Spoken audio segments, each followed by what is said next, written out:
Maybe the most important phase of the delegation process is when you actually conduct the delegation discussion.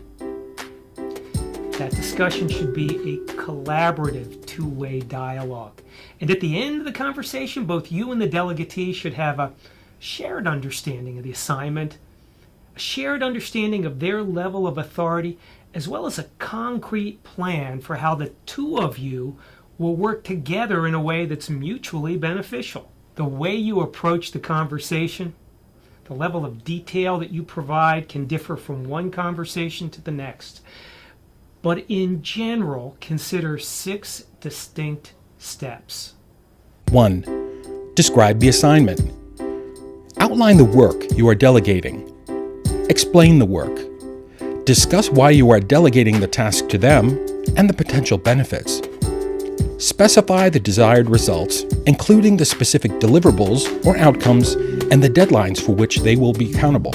Describe the level of authority that you are delegating. When delegating for development to employees who do not currently have the required skills and knowledge to perform the work, describe how you will ensure that they will receive guidance and coaching that they will need to accomplish the assignment. In step number 1, you, the manager, will probably be doing most of the talking. That changes in step number 2. 2. Check understanding and confirm alignment. A lack of understanding and alignment of expectations will likely lead to unsuccessful delegation. Test to make sure that you and the delegatee have shared expectations. Quite often, when managers test understanding, they try to do so by asking closed, focused questions like, "Do you understand?" or "Do you have any questions?" There's nothing inherently wrong with those types of questions, but they don't confirm alignment.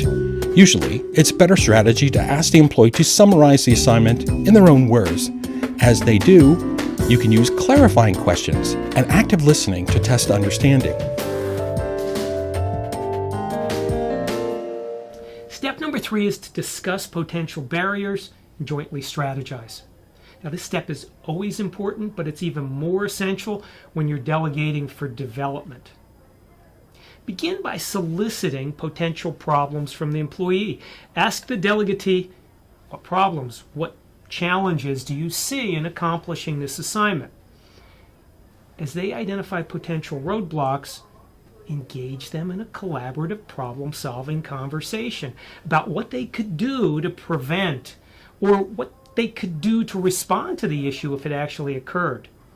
Try to facilitate their self-reliant thinking. They are much more likely to have ownership for the strategies and solutions that they've thought of rather than your own prescriptions.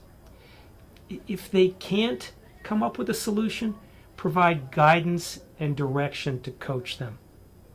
Step number 4, contract for collaboration. Delegation requires style flexibility. Managers have to be able to adapt their approach based on the needs of the delegatee. In this step, you need to engage the delegatee in a dialogue to identify what their needs are and to reach agreement with them about how you'll meet those needs. With a very experienced delegatee working on a straightforward assignment that they are enthusiastic about, that may be as simple as agreeing to be available for them if they want to talk about anything or if they run into problems. At other times, like when delegating for development, you may need to reach an agreement about how much guidance you'll provide, how much oversight you'll use. Ambiguity in expectations about how the two of you will work together can actually damage your relationship, so make sure you reach explicit agreements.